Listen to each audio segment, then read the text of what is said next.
Hello guys, welcome back to ముఖ్య channel. Rishi వసుల సఖీ ఇద్దరి చేరవ part 12. కొత్తగా మన ఛానల్ చూస్తున్నట్టయితే please share and subscribe to ముఖ్య ఛానల్.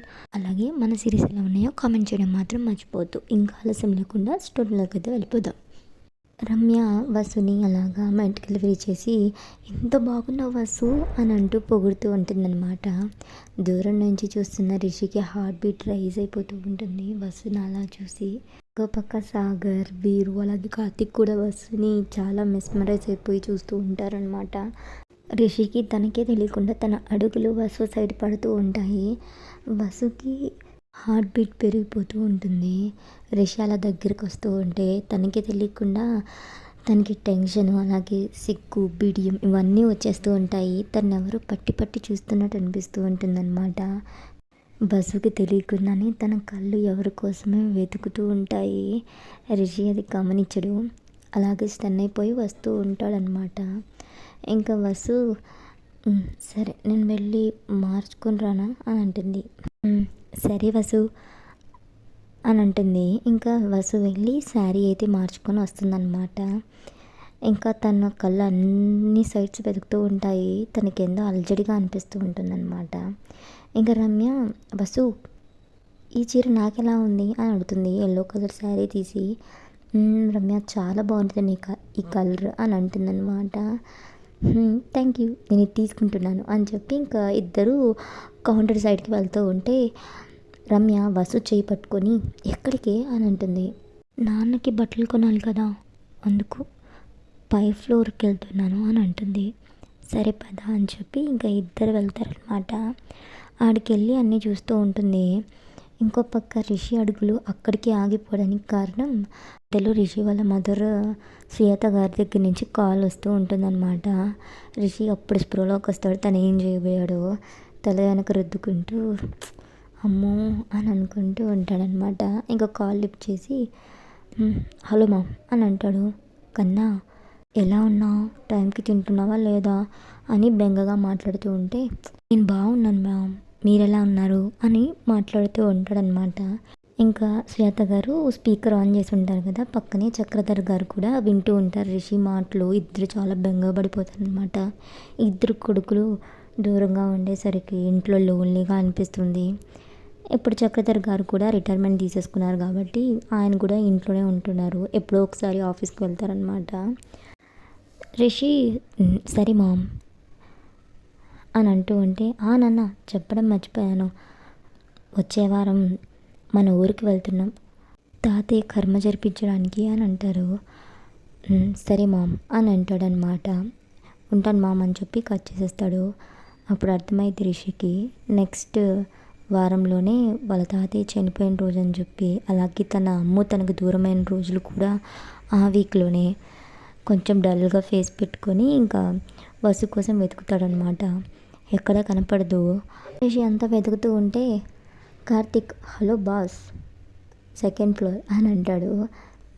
అని చెప్పి ఇంకా రిషి అయితే వెళ్తాడనమాట. జెంట్స్ సెక్షన్ కదా, సో మొత్తం ఫుల్గా బాయ్స్, అలాగే వాళ్ళ వైఫ్స్ చేత కొనిపించుకుంటూ చాలా సందడిగా ఉంటుందన్నమాట. ఇంతలో రిషికి ఎవరో వెనక నుంచి ఎక్స్క్యూజ్ మీ అని పిలిచినట్టు అనిపిస్తుంది అనమాట. చాలా స్వీట్ వాయిస్. రిషి వెనక్కి తిరిగి చూస్తాడనమాట. ఫేస్కి మాస్క్ పెట్టుకున్నాడులేండి. రిషి దిక్కు చూస్తూ ఉంటాడు. హార్ట్ హెవీ అయిపోతుంది అనమాట. తన సఖి తన ముందుంది కదా అని అలాగే చూస్తూ ఉంటాడనమాట. వసు సార్ కొంచెం పక్కకు తప్పుకుంటారా అని అంటుంది. రిషి అప్పుడు స్ప్రోకి వస్తాడనమాట. కొంచెం పక్కకు జరుగుతాడు. తన వెనకే ఉన్న ఒక బ్లాక్ షర్ట్ ఉంటుందన్నమాట. దాన్ని చూసి వసు హ్యాండ్తో తడుముతూ ఉంటుంది. కొన్ని నిమిషాలు వాళ్ళ భావన గుర్తు చేసుకుంటుందన్నమాట రిషినే. ఇంకా అలాగే దాన్ని చూస్తూ ఇంకా పక్కనే ఉన్న వేరే సైజ్ షర్ట్స్కి అయితే వెళ్తుంది వాళ్ళ నాన్నకి తీసుకోవడానికి. ఇంకా నాన్నకి షర్ట్స్ అన్నీ తీసుకొని వస్తూ మళ్ళీ ఆ బ్లాక్ షర్ట్ మీదకి వెళ్తుందనమాట మనసు. ఎందుకో దాన్ని వదిలిపెట్టాలనిపించలేదు అనమాట వసుకి. దాన్ని దగ్గరికి వెళ్తుంది. దాన్ని హ్యాండ్స్లోకి తీసుకొని దాన్ని తడుముతూ దాన్ని ఫీల్ అవుతూ ఉంటుందన్నమాట. రిషికి ఇది బాగుంటుందేమో అని చెప్పి దానిలో ఒక చిన్న స్మైల్ అనమాట. రిషి అదంతా దూరం నుంచి చూస్తూ ఉంటాడు. ఇంకెంతలో ఒక పర్సన్ వచ్చి ఎక్స్క్యూజ్ మీ అంటాడు వసుని. వసు కళ్ళెత్తి చూస్తుందన్నమాట. ఆ షర్ట్ ఇస్తారా, ఆ షర్ట్ చాలా బాగుంది అని అంటూ చొరవగా తీసేసుకుంటాడనమాట అతను. వసు కొంచెం డిసప్పాయింట్మెంట్ అవుతుందన్నమాట. కానీ తను కొనే అంత బడ్జెట్ లేదు కదా, అందుకే సైలెంట్ అయిపోయింది. మీరు తీసుకుంటున్నారా అని అడుగుతాడు ఆ వ్యక్తి. అని చెప్పి మూడీగా అక్కడి నుంచి వెళ్ళిపోతుందనమాట. రిషి అదంతా చూస్తూ ఉంటాడు. డైరెక్ట్గా ఆ వ్యక్తి దగ్గరికి వెళ్తాడనమాట. ఆ వ్యక్తి రిషిని చూసి ఏం కావాలి అని అంటాడు. ఆ షర్ట్ కావాలి అని అంటాడు బేస్ వాయిస్తో. ఇంకా ఉన్నాయి కదా, మీరు తీసుకోండి అని అంటాడు వెనక్కి చూపిస్తూ. నో, నాకు అదే కావాలి అని అంటాడు. అన్నీ ఉన్నాయి కదా సార్, దీన్నే ఎందుకు అని అంటూ ఉంటే, అది నా వైఫ్ సెలెక్ట్ చేసింది అని అంటాడు రిషి. ఓ, తను మీ వైఫా, సరే తీసుకోండి సార్ అని చెప్పి ఇంకా రిషికి అయితే ఇచ్చేస్తాడనమాట. అక్కడి నుంచి తీసుకొని వెళ్ళిపోతాడనమాట ఆ వ్యక్తి. ఏంటో ఒక చిన్న థ్యాంక్స్ చెప్తే ఏమైపోతుందో అని చెప్పి భుజాలు స్ట్రక్ చేసి ఇంకా వెనక్కి తిరుగుతాడనమాట ఆ కలర్ షర్ట్స్ తీసుకోవడానికి. తీరా చూస్తే ఇంతలో ఒక సేల్స్ మ్యాన్ వచ్చి ఆ షర్ట్స్ మొత్తాన్ని తీసేసుకుంటూ ఉంటాడు. ఆ వ్యక్తి సేల్స్ మ్యాన్ని ఎక్స్క్యూజ్ మీ, ఇవన్నీ ఎక్కడికి తీసుకెళ్తున్నారు అని అడుగుతారు. ఇవన్నీ ఆల్రెడీ బుక్ అయిపోయినాయి సార్ అని అంటాడు. ఇప్పుడు దాకా ఇక్కడే ఉన్నాయి, ఇంతలో ఎవరు సెల్ చేశారు అని అంటే, ఏమో సార్ తెలీదు అని చెప్పి అక్కడి నుంచి వెళ్ళిపోతాడనమాట. అవన్నీ బుక్ చేసింది రిషిని, ఎందుకంటే తన ప్రియసకి షర్ట్ ఏదైతే చూస్ చేసిందో అది తను తప్ప ఇంకెవ్వరు వేసుకోకూడదని చెప్పి చిన్న స్వార్థం అనమాట. రిషి దాన్ని ప్యాక్ చేయమని చెప్పి చెప్తాడు. ఇంకో పక్క వసు అటుగా వెళ్తూ ఉంటే తన చెప్పల్స్ ఉంటాయి కదా, చెప్పలకి ఒక దానికి పిన్ పెట్టి ఉంటుంది అనమాట ఊడిపోకుండా. సో అది తెగిపోయి వసుకి కాళ్ళకి కొంచెం క్రాక్గా గీసుకుంటుంది అనమాట, లైట్గా బ్లడ్ వస్తూ ఉంటుంది. అబ్బా అని అంటుంది వసు. రమ్య ఏంటి ఏమైంది అని అంటుంది. చెప్పలు పినీసి ఊడిపోయింది, ఉండు ఇది పట్టుకో అని చెప్పి ఇంకా వసు చెప్పలని తీసుకొని పెట్టుకుంటూ ఉంటే రమ్య వసు హ్యాండ్ని ఆపి, దీన్ని చూసావా, ఇవి వేసుకొని వస్తావా రేపు పార్టీకి అని అంటుంది. మరి ఇవి కాకపోతే అని అంటుంది.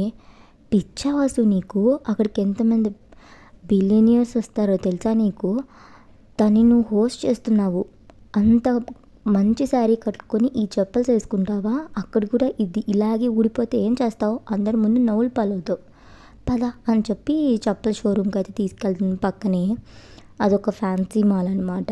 సో అక్కడ అన్నీ అవైలబుల్గా ఉంటాయి. ఇంకా రిషి కూడా వసు వెనక్కి వెళ్తూ ఉంటాడనమాట.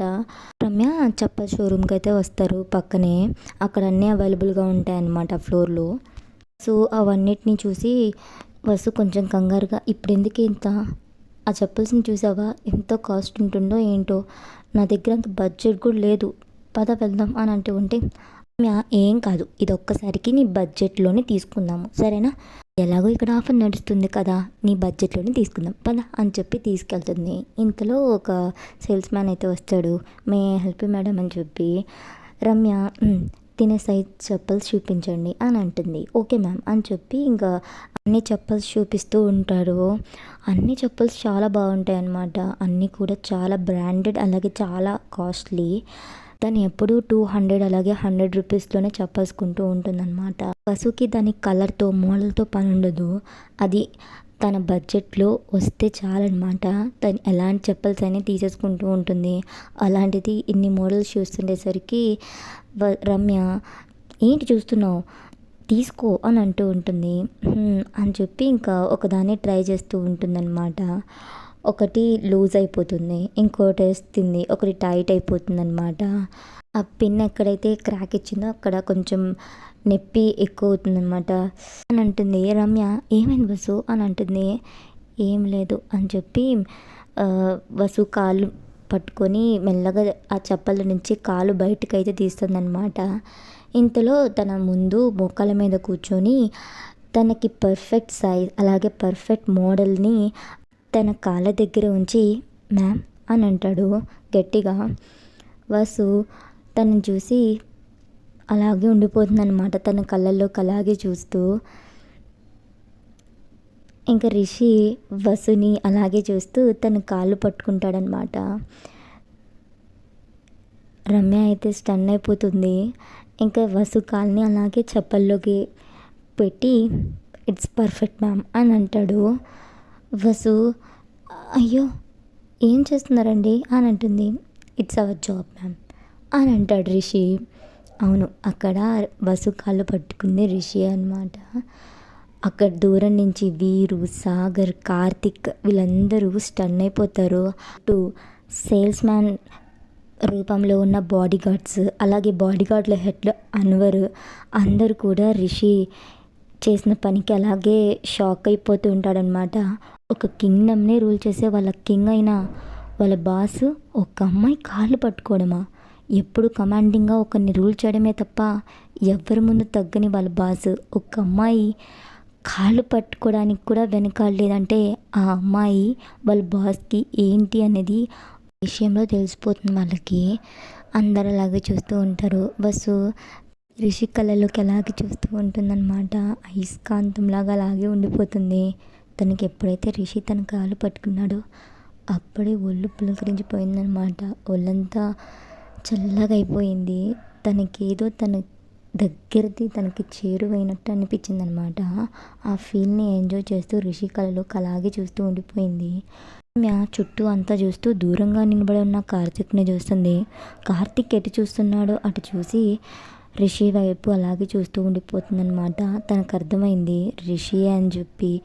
యశ్వేంద్ర నాయుడు కంపెనీ CEO వసు కాలు పట్టుకోవడం ఏంటి అని అనుకుంటూ అలాగే ఉండిపోతుంది. రిషి వసుని అలాగే చూస్తూ ఉంటాడనమాట. వసు తన టచ్కి ఫీల్ అవుతుంది అనేసరికి తనకి చిన్న స్మైల్ వస్తుంది. ఇంకో లెగ్ కూడా చెప్పలైతే మెల్లగా వేస్తాడు క్రాక్ అయిన లెగ్కి. ఇంకా తన నుంచి తన చూపు తిప్పేసి పైకి లేచి కళ్ళతోనే ఆర్పుతాడనమాట అయిపోయింది అన్నట్టు. ఇంకా వసు కూడా తన కళ్ళ నుంచి డీవియేట్ అవుతూ ఉంటుంది. ఈ పైకి లేచి నించొని వసునే చూస్తూ ఉంటాడనమాట. వసు కూడా నించొని తన కళ్ళలోకి చూడలేక బిడియంగా కళ్ళు తెంచేసి చేతులు నలుపుకుంటూ ఉంటుంది. టెన్షన్గా తన హార్ట్ బీట్ ఎందుకో తనకే తెలియకుండా రైజ్ అయిపోతూ ఉంటుందన్నమాట. ఇక్కడితో స్టోరీ అయిపోయింది. గాయస్, కొత్తగా మన ఛానల్ చూస్తున్నట్టయితే please share and subscribe to ముఖ్య ఛానల్. అలాగే మన సిరీస్ ఎలా ఉన్నాయి కామెంట్ చేయడం మాత్రం మర్చిపోవద్దు.